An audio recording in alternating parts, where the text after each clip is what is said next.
Y vamos a continuar nuestro estudio que titulamos La iglesia dotada del poder del Espíritu Santo. Dijimos que una iglesia que no esté dotada del poder del Espíritu Santo es una iglesia muerta. Vamos al libro de Hechos, capítulo 7, pero antes vamos a orar para entregarle este tiempo al Señor.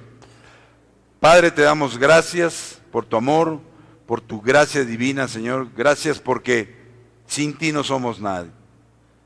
Gracias, Señor, porque sabemos que tú tienes un plan y un propósito con cada uno de nosotros, Señor, con tu iglesia.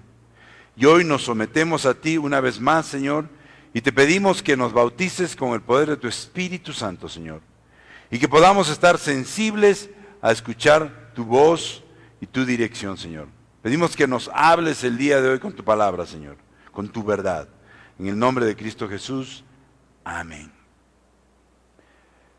La semana pasada estuvimos estudiando el libro de Hechos en el capítulo 7 y vimos algo muy relevante. Vimos cómo Esteban se defiende de todas las acusaciones hechas por estos líderes judíos, por el Sanedrín, ¿no? Y por el pueblo y por las personas que habían sido compradas para acusarlo falsamente. La defensa de Esteban, no fue una defensa donde él les gritó y les dijo su vida. No fue una defensa donde él dijo, van a ver los que le va a pasar. Y quizás no era la primera vez que lo amenazaban por llevar el evangelio. Esteban era un hombre ordinario, una persona como nosotros. No era un multimillonario que había pues hecho un gran concierto y había pagado gente para que lo cuide. Esteban no tenía guardaespaldas. Es curioso ver en Estados Unidos hay iglesias donde los pastores andan con guardaespaldas. Han sido amenazados de muerte incluso. Esteban fue amenazado de muerte quizás otras veces, pero eso no lo paró de ser obediente al mandato de Dios de ir y hacer discípulos. Esteban no solo aprovechaba la oportunidad para predicar el evangelio, Esteban lo hacía con propósito. Esteban iba en busca del perdido y le predicaba el evangelio, aún a costas de perder su vida. Y cuando lo acusaron esta vez, Esteban se defiende de una manera muy distinta a la que ellos esperaban. Esteban se defiende con un discurso que era algo que ellos no podían negar. Si vemos el discurso es largo, habla desde el llamado de Abraham, Isaac, Jacob, habla de Moisés, habla de José, hasta llegar al Mesías. Algo que estos líderes judíos sabían de memoria. Y se quedaron callados escuchando a Esteban. Esteban se defiende con un discurso que ellos no podían negar, ya que conocían muy bien el Pentateuco, que lo estudiaban constantemente en la sinagoga, que son los 5 libros, los primeros libros, que son justamente Génesis, Éxodos, Levíticos, Números y Deuteronomio. Ellos se lo sabían de memoria. Y Esteban también. Esteban era un discípulo de Jesús. Esteban era un diácono de la iglesia. Estaba encargado de atender las mesas, de darle de comer a las viudas. Ese era su servicio a la iglesia. Pero ahí no quedaba todo. Esteban no dijo, bueno, yo ya serví en la iglesia, ya no, tengo que hacer nada más para el Señor. No, su deseo ardiente era ir y buscar al perdido y predicarle el evangelio. Y quizás en el momento en que lo acusan, quizás en el momento que lo apresan, era una multitud de gente que lo estaba escuchando. Su discurso Era el discurso de la verdad y nada más que la verdad. Sin embargo, vamos a ver en los versículos del 54 al 60 del capítulo 7 la negación total de estos líderes judíos. Ellos se estaban enfrentando a la verdad y no la querían aceptar. Ellos preferían callar la verdad de una vez y para siempre. ¿Por qué? Porque no les convenía. En estos versículos se relata el martirio de Esteban, uno de los primeros diáconos de la iglesia cristiana primitiva, y sí, el primer mártir cristiano. Mejor dicho, el primero cristiano que murió por predicar el evangelio. El primer cristiano que arriesgó su vida hasta la muerte por el evangelio. Este pasaje es poderoso. Este pasaje nos muestra la fidelidad de Esteban y la forma en que Dios se manifestó en su vida. La forma en que se manifestó en su vida, sobre todo a través del sufrimiento. A través de este relato, vamos a aprender valiosas lecciones sobre la fe, el perdón y la perseverancia en Cristo. Vamos a abrir nuestras Biblias en el capítulo 7 y vamos a leer el primer versículo, el versículo 54 del capítulo 7 de Hechos, versículo 54, que dice: al oír esto, rechinando los dientes, se enojaron mucho contra él. ¿Alguna vez has rechinado los dientes de cólera?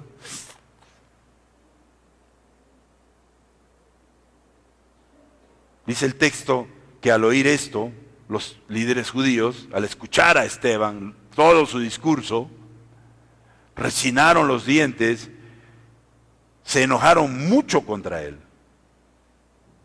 Y la pregunta quizás sería, ¿por qué, si sabían la verdad, preferían rechazarla que aceptarla? ¿Alguna vez les ha pasado eso? Estás predicándole la verdad a alguien, estás dándole la Biblia, lo que dice la palabra, y aún así rechazan la verdad. ¿Por qué, si sabían la verdad, estos líderes judíos, porque se la sabían de memoria, preferían rechazarla que aceptarla? ¿Saben por qué? Porque no les convenía. Tenían mucho que perder, su estatus económico, sus tradiciones, sus costumbres, su poder político. Y nos pasa lo mismo en la actualidad. Muchas veces las personas no quieren aceptar la verdad porque no quieren perder o dejar de practicar sus tradiciones. No quieren dejar de practicar sus procesiones, su adoración a los ídolos, sus santitos de Marcabelito y qué sé yo, San Martín, Santa Rosa de Lima, lo que tú quieras. No quieren dejar eso, son sus tradiciones, heredadas de sus abuelos, bisabuelos, tatarabuelos, qué sé yo. Y que hacerlo traiciona la tradición familiar. ¿Alguna vez les ha pasado eso? ¿Alguna vez le han dicho eso? A mí sí, varias veces. Esteban les muestra a los líderes judíos cómo a lo largo de la historia su pueblo ha rechazado a los profetas, ha rechazado a los mensajeros de Dios, y cómo finalmente ellos también habían rechazado al Mesías, a Jesús. Y esta verdad les llega de manera tan directa, tan desafiante, que no pueden soportarla. Y obviamente esa ira se desata en ellos de tal manera que es un reflejo de la dureza de corazón. Su corazón estaba duro como una roca frente a la verdad. Y vuelvo a preguntar, ¿alguna vez nos ha pasado eso? Por supuesto que sí. Mucha gente no quiere escuchar la verdad. Saben que es la verdad, pero no quieren escucharla, no quieren aceptarla, Porque de repente es cambiar su modo de vivir. De repente es dejar de hacer algo que están haciendo, que está mal, pero que no quieren dejar de hacerlo. Y su corazón está duro como una piedra. ¿Alguna vez les ha pasado que al compartir la verdad alguien se haya puesto furioso?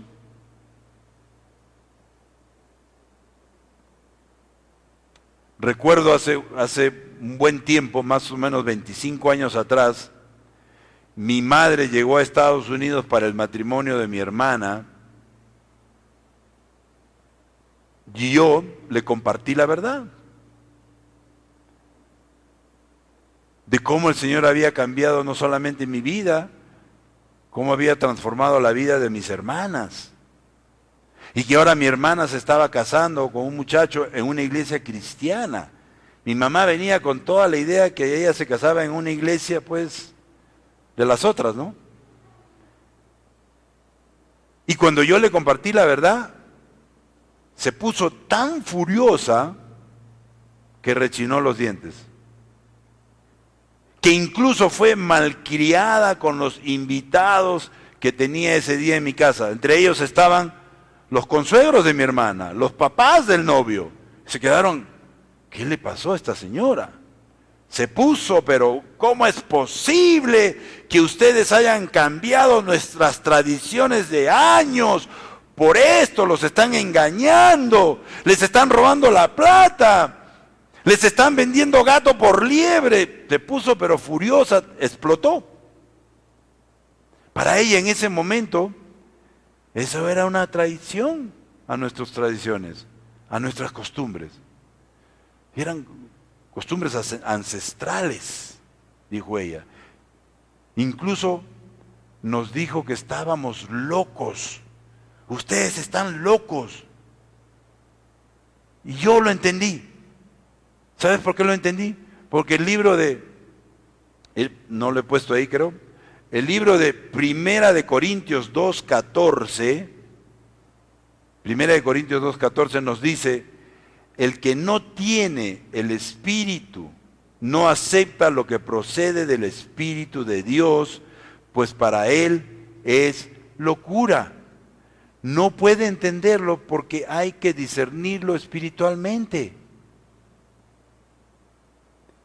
Mi mamá no era cristiana, no tenía el Espíritu de Dios, por eso nos tildó de locos, por eso se amargó con nosotros, porque no conocía la verdad, no tenía el Espíritu Santo. Y miento, conocía la Biblia mi mamá, leía mucho la palabra de Dios, pero no tenía el Espíritu Santo.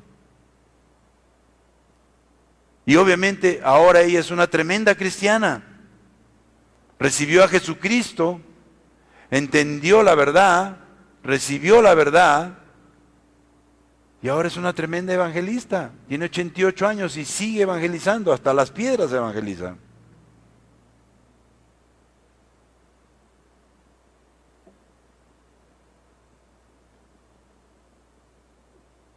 Mi madre no tenía el Espíritu Santo, es verdad, y por eso nos tildó de locos.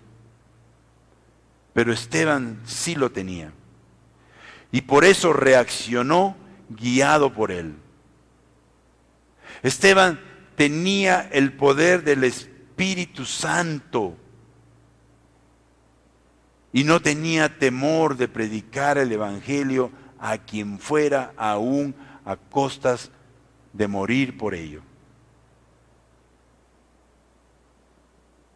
La idea de rechinar o crujir, en algunas versiones dice crujir los dientes contra él, no puede más que recordarnos la imagen del infierno. 7 veces distintas Jesús describió el infierno como un lugar de lloro y crujir de dientes. Lo podemos ver en Mateo 8:12. Tampoco no le he puesto ahí. Mateo 8:12 que dice, pero a los súbditos del reino se les echará afuera a la oscuridad donde habrá llanto y crujir de dientes. Mateo 8:12.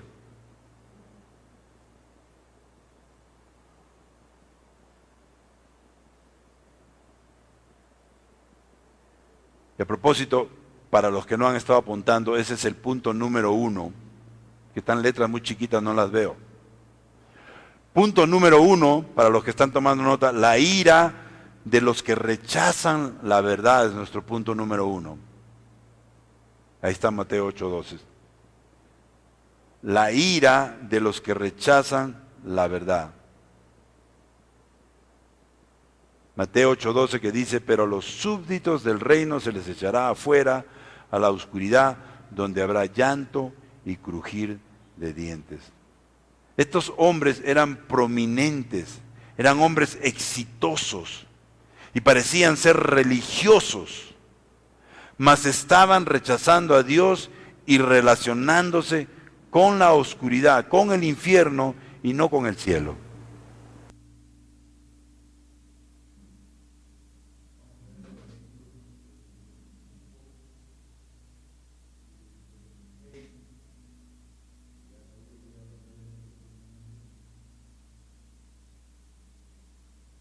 ¿Me escuchan? Perfecto. Versículos 56, 55 y 56 dicen, pero Esteban, lleno del Espíritu Santo, escuchen bien, lleno del Espíritu Santo, fijó la mirada al cielo, en el cielo, y vio la gloria de Dios y a Jesús de pie a la derecha de Dios. Y dijo, veo el cielo abierto, exclamó, y al Hijo del Hombre de pie a la derecha de Dios.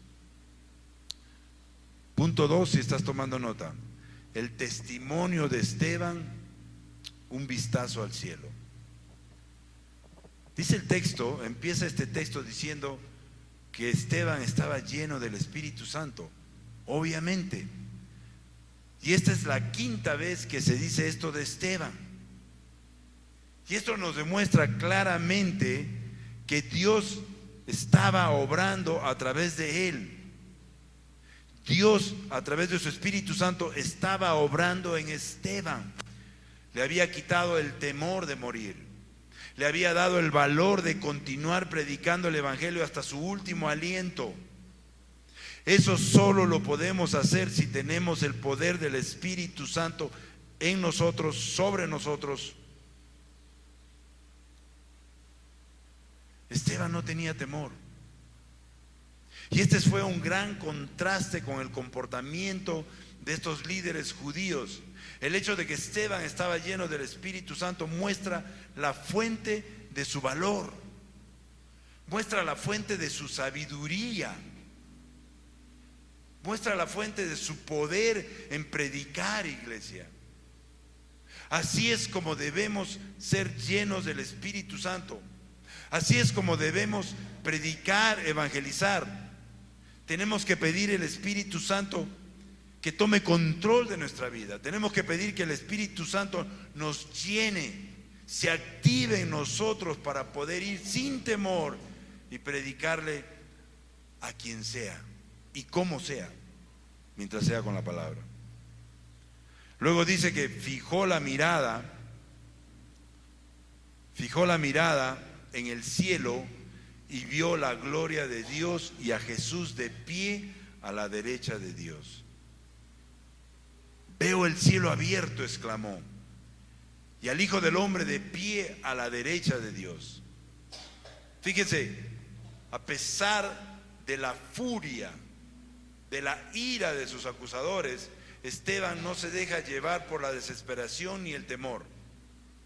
En vez de eso, su mirada se dirige al cielo y experimenta una visión gloriosa de la gloria de Dios y de Jesús sentado a la diestra del Padre.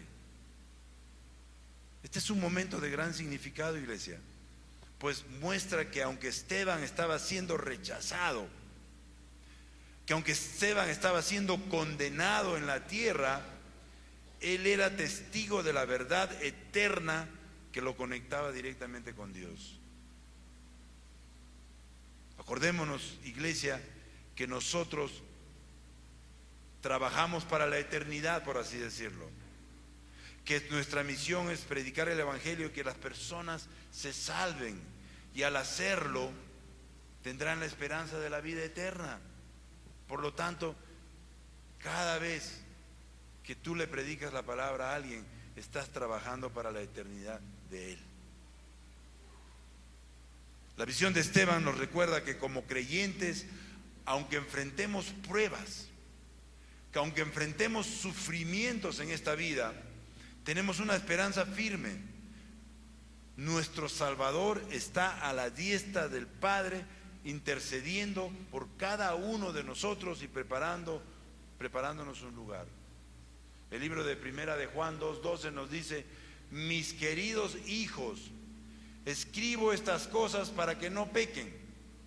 Pero si alguno peca, tenemos ante el Padre a un intercesor, a Jesucristo el justo. Él es el sacrificio por el perdón de nuestros pecados, y no solo por los nuestros, sino por los de todo el mundo. En esta visión celestial, lo que nos da la fortaleza para seguir adelante es precisamente saber que Jesucristo está a la derecha del Padre intercediendo por nosotros. Incluso cuando las circunstancias son difíciles, Él está ahí, Él nos cuida, Él intercede por nosotros. Vamos a leer los versículos 57 y 58, que dice: entonces ellos, gritando a voz en cuello, se taparon los oídos y todos a una se abalanzaron sobre él. Imagínense esa cólera, imagínense esa ira. Se abalanzaron sobre él.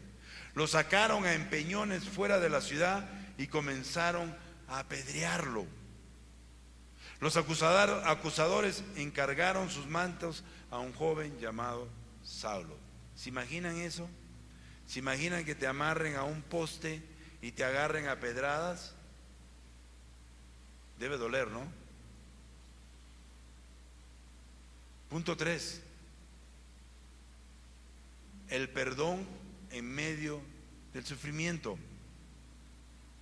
Dice el texto una vez más que ellos, gritando a voz en cuello, imagínense, se taparon los oídos y a todos a una sola vez se abalanzaron contra él. Cuando Esteban declaró que vio a Jesús a la diestra de Dios, fue demasiado para ellos.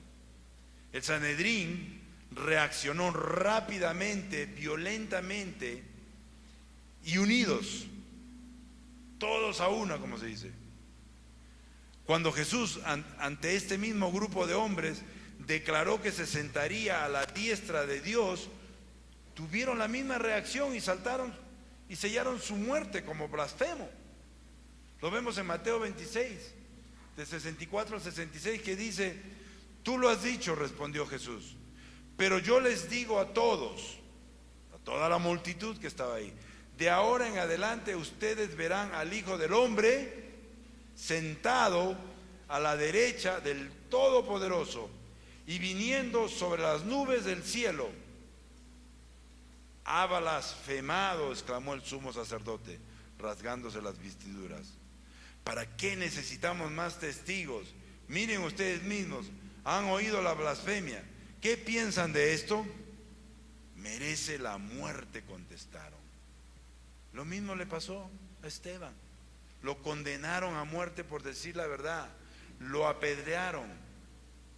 La reacción de estos líderes judíos parece extrema, pero es típico de aquellos que rechazan a Dios y están perdidos en la locura espiritual. Se taparon los oídos ante la revelación de Dios, la cual consideraban como blasfemia. Y dice el texto en el versículo 58 que lo sacaron a empeñones fuera de la ciudad y comenzaron a apedrearlo. Los opositores de Esteban, cegados por su ira, no solo lo rechazan, sino que lo matan de manera brutal. Y aquí podemos ver el clímax de la persecución. En otras palabras, cómo la persecución escaló de una simple confrontación, de una simple acusación. Luego que no podían con sus argumentos que presentó Esteban, luego que no podían contradecir la verdad del discurso de Esteban, decidieron matarlo a pedradas. Decidieron callar la verdad. La reacción de estos líderes parece extrema, pero en realidad es típico de los que rechazan a Dios. Ellos se taparon los oídos ante la revelación de Dios, la cual consideraban como blasfemia. Pero los que no saben, blasfemar es hablar mal de Dios con desprecio o ser insolentemente irrespetuosos. La blasfemia es un reproche verbal o escrito del nombre de Dios, de su carácter, su obra o sus atributos. Y definitivamente Esteban no estaba haciendo esto, al contrario, él estaba honrando a Dios diciendo la verdad. Iglesia, cada vez que ustedes dicen la verdad, cada vez que ustedes estén seguros de que lo que están diciendo es la verdad y nada más que la verdad, están honrando a Dios. No importa lo que los otros digan o piensen, ustedes están honrando a Dios y eso es lo que tenemos que hacer. No debemos tener vergüenza de proclamar la verdad y nada más que la verdad. Sí, definitivamente es una cosa peligrosa ser religiosos aparte de una relación verdadera con Jesucristo.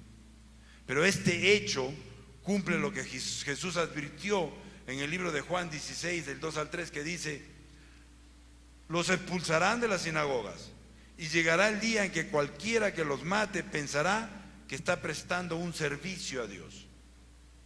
Ellos estaban tan equivocados que creían que lo que estaban haciendo era la verdad. Dice: actuarán de este modo porque no nos han conocido ni al Padre ni a mí. Luego dice que los acusadores encargaron sus mantos a un joven llamado Saulo. Saulo se quedó allí como un supervisor de la operación, como miembro del Sanedrín. Él también había aprobado la ejecución de Esteban. Y cuando dicen un joven, ciertamente no significa que Saulo no tenía la edad suficiente para ser un miembro del Sanedrín. Saulo, ahora como el apóstol Pablo, nos dice en el libro de Hechos 26:10, eso es precisamente lo que hice en Jerusalén. Con la autoridad de los jefes de los sacerdotes, metí en la cárcel a muchos creyentes, a muchos de los creyentes, y cuando los mataban, yo manifestaba mi aprobación. Cuando mataban a Esteban a pedradas, él manifestaba su aprobación. Él decía: está bien, sigan, mátenlo, está bien, ese hombre es un blasfemo. Luego Saulo se convierte en Pablo y es uno de los principales apóstoles. Un joven significa un hombre en su mejor edad, un hombre con todas las ganas y la fuerza para hacer lo que le manden, que crea que es lo correcto. Y eso era lo que era Saulo antes de convertirse en Pablo. Y a partir de ahí él hacía las cosas con las mismas ganas y con las mismas fuerzas, pero para el Señor. Leamos el versículo 59 que dice: mientras lo apedreaban, Esteban oraba: Señor Jesús, decía, recibe mi espíritu. Ustedes se imaginan que los están apedreando, les meten ladrillazos, les meten esas rocas, y él sin embargo está orando. Probablemente el poder del Espíritu Santo hizo que él ni siquiera sintiera dolor en ese momento, que él pudiera resistir el dolor de tal manera que su mente ya no estaba enfocada en la tierra, su mente estaba enfocada en el cielo, su mente estaba enfocada en el hecho de que pronto se iba a encontrar con su Salvador. Recibe mi espíritu, le decía. Como decir, terminé con todo lo que tenía que hacer aquí y ahora me voy a encontrarme con mi Señor. Punto 4, si estás tomando nota: la presencia de Dios en medio de la persecución. Dice el texto que mientras lo apedreaban, Esteban oraba: Señor Jesús, recibe mi espíritu. El pasaje termina con una hermosa declaración donde Esteban nos muestra que no tenía temor de morir por Cristo, sino al contrario. Es más, dice con seguridad: Señor Jesús, recibe mi espíritu. Así que la muerte de Esteban no es vista como una derrota, iglesia. La muerte de Esteban es visto como una transición a la presencia de Dios. ¿Se dan cuenta? Su muerte es una transición a la presencia de Dios. Esteban no tenía temor, Esteban no tenía vergüenza. Ya había pasado todo eso. Acaban de anunciar que va a haber un viaje misionero a San Marcos. Todos aquellos que se apunten, vamos a ir a San Marcos a predicar la palabra. Vamos a ir a San Marcos a ser testigos de Cristo. ¿Se van a burlar de nosotros? Posiblemente. ¿Se van a amargar con nosotros? Posiblemente. ¿Nos van a tildar de locos? Posiblemente. Pero la pregunta es, ¿eso va a pararnos de predicar el Evangelio? No escuché. No, porque es un mandato de Dios ir a San Marcos y hacer discípulos de todas las naciones y bautizarlos en el nombre del Padre, del Hijo y del Espíritu Santo. Aquellos que vamos a ser testigos en San Marcos y que van a recibir a Cristo, ¿van a venir a la iglesia de Cajabamba? Probablemente no. Pero por eso no vamos a dejar de predicar, porque hay mucha gente que dice: pero yo para qué le voy a predicar a este si este no va a venir a la iglesia. Ese no es el fin. El fin es que conozca de Cristo y se salve. Y si van a la iglesia de San Marcos, gloria a Dios. Y si algún día visitas la iglesia de San Marcos y encuentras a alguno que le ha predicado la palabra y que está ahí sentado adorando al Señor, gloria a Dios. Ese es nuestro propósito. La vida de Esteban no está vista como una derrota, sino como una transición a la presencia de Dios. La vida de Esteban terminó de la misma manera que había sido vivida, en completa confianza a Dios, creyendo que Jesús lo cuidaría en la vida venidera. Esteban nunca dudó, nunca lo pensó dos veces. Él estaba seguro que lo que esperaba era la vida eterna al lado de Jesús nuestro Señor. Y de eso tenemos que estar seguros, iglesias. Pase lo que pase, el día que termina nuestra vida acá es una transición a la vida eterna al lado de Jesús nuestro Salvador. Decía un gran teólogo que los fuegos, las tribulaciones en los viejos tiempos y en los tiempos actuales nunca hicieron ni harán mártires. Al contrario, los revelaban. Ningún huracán de persecución crea mártires, los revela. Esteban fue un mártir antes de que lo apedrearan. Esteban fue el primer mártir en sellar su testimonio con sangre. Pero Esteban fue mártir antes de morir. Selló su martirio con su sangre. Esteban sabía que en medio de la persecución Dios estaba con él. El salmista dijo en el Salmo 16:11: me mostrarás la senda de la vida. En tu presencia hay plenitud de gozo, delicias a tu diestra para siempre. ¿Se imaginan eso? Me mostrarás la senda de la vida eterna. En tu presencia hay plenitud de gozo, delicias a tu diestra para siempre, para la eternidad. Pero recordemos, estamos en su presencia hoy, en este momento estamos en su presencia y debemos tener plenitud de gozo, aún a través de las dificultades, aún a través de las persecuciones, aún a través de las enfermedades, lo que fuera. Para los que ya tienen edad, estamos en la edad del cóndor, con dolor de espalda, con dolor de piernas, no importa, pero seguimos gozosos aunque estemos cojos, Señor, porque estamos en la presencia de Dios y Él es el que nos da el ánimo, el gozo para continuar. No la alegría, el gozo, porque la alegría es temporal. La alegría es, hoy estoy con salud, estoy feliz. Mañana estoy sin salud, estoy triste. Pero el gozo es constante, porque estamos en la presencia de nuestro Señor. Iglesia, este era el sentir de Esteban, que en su presencia hay plenitud de gozo, delicias a su diestra para siempre.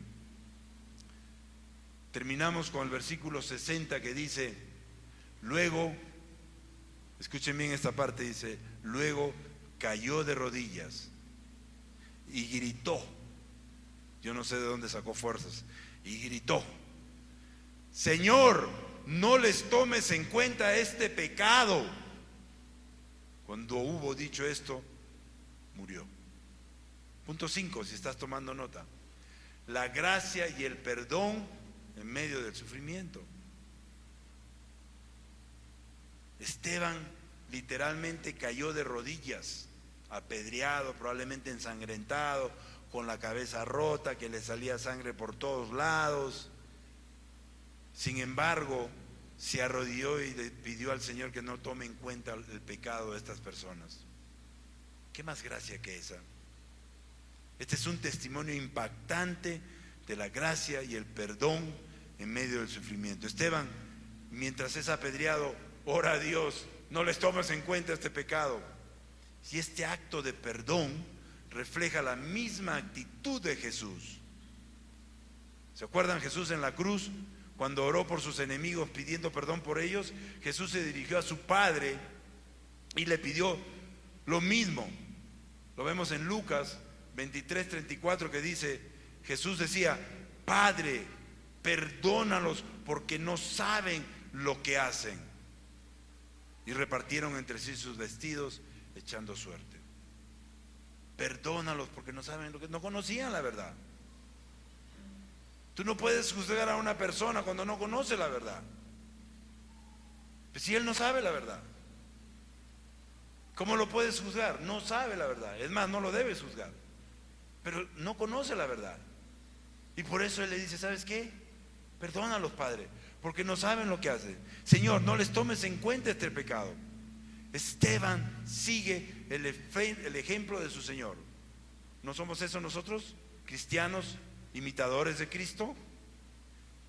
A pesar del sufrimiento, su corazón estaba lleno de compasión por aquellos que lo atacaban. Hace un tiempo vimos una película aquí los hombres, no sé si se acuerdan la historia de Jim Elliot.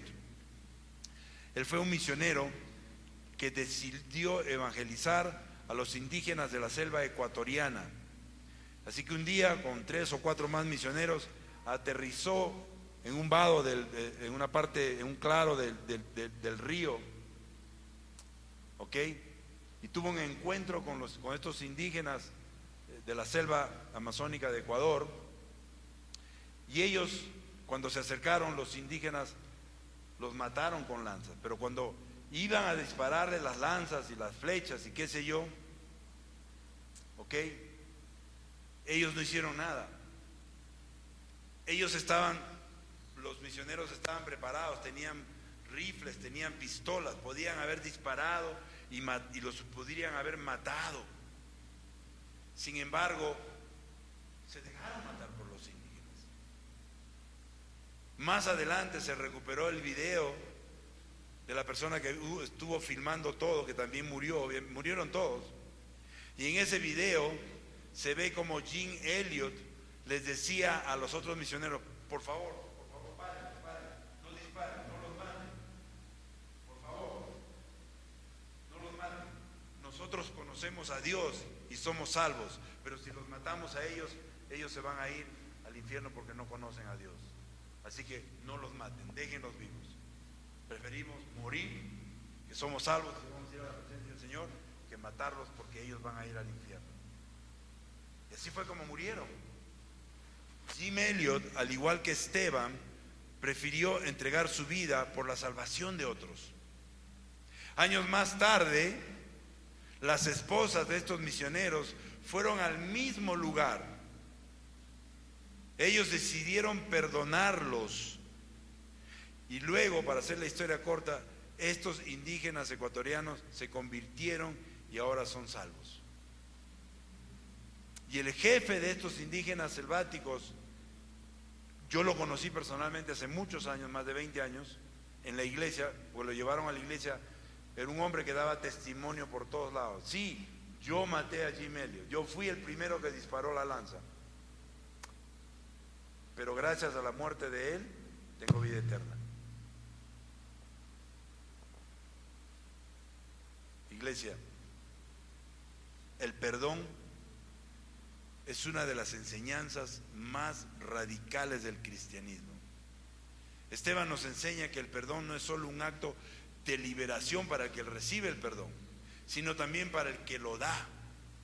Así que en momentos de injusticia o dolor tenemos la oportunidad, escuchen bien, tenemos la oportunidad de reflejar el carácter de Cristo al perdonar, liberándonos así de la amargura y del resentimiento que nos esclavizan. Así que yo te pregunto, ¿tienes alguien a quien perdonar? ¿Tienes algo de qué perdonar? O incluso perdonarte tú mismo. Tienes la oportunidad de reflejar el carácter de Cristo si perdonas a esa persona. Tienes la oportunidad de reflejar el carácter de Cristo si hoy mismo sales de aquí y vas con esa intención de pedirle perdón a esa persona.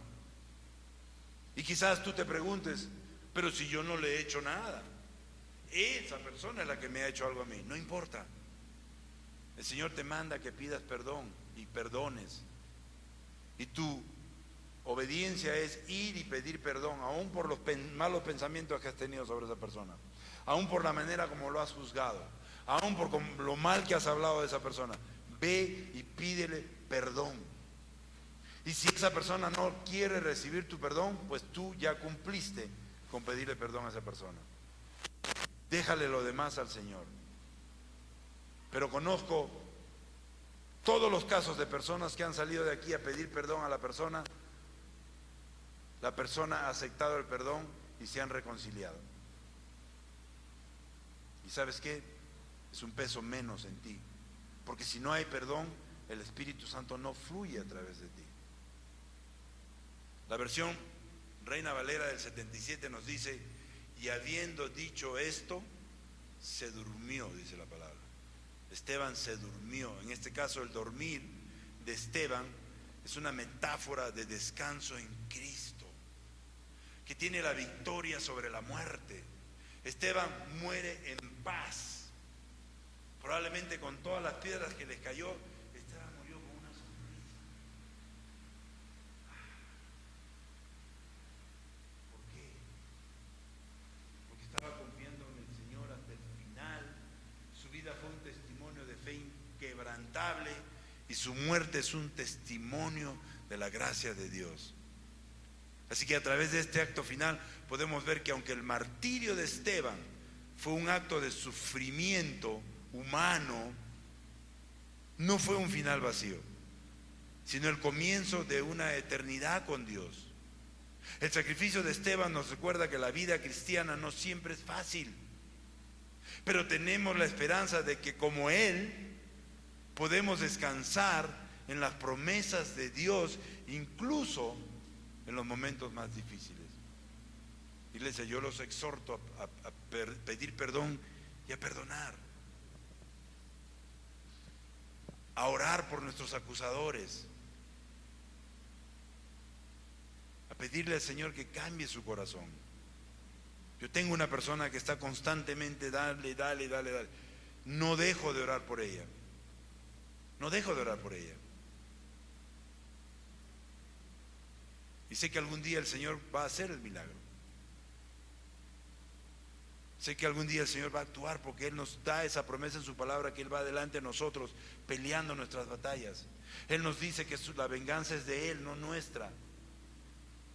A nosotros nos corresponde amar a nuestros enemigos, a pesar de.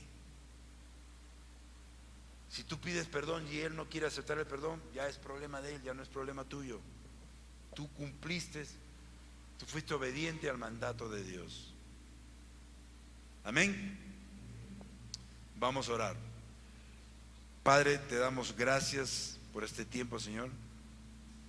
Te damos gracias por tu palabra, Señor, que es poderosa. Te damos gracias por tu palabra que transforma vidas, Señor. Sé que es un momento donde de repente hemos terminado con el perdón. Lo importante que es perdonar, pedir perdón, aún a pesar de que creemos que la otra persona tiene la culpa. No importa. Libérate de esa raíz de amargura, de resentimiento, que no deja que el Espíritu Santo fluya en tu vida. Libérate de todo eso, de esa carga tan pesada que a veces tenemos. No sé, pero el Señor ha puesto en mi corazón, ahí donde estás sentado y todos con la cabeza agacha, quiero orar por ti para que el Espíritu Santo te dé la fortaleza de ir a pedir perdón y perdonar a esa persona.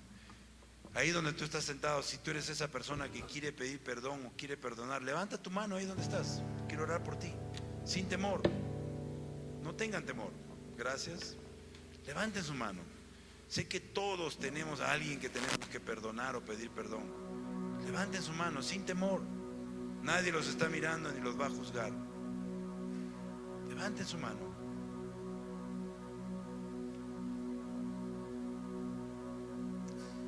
Yo quiero orar por ti.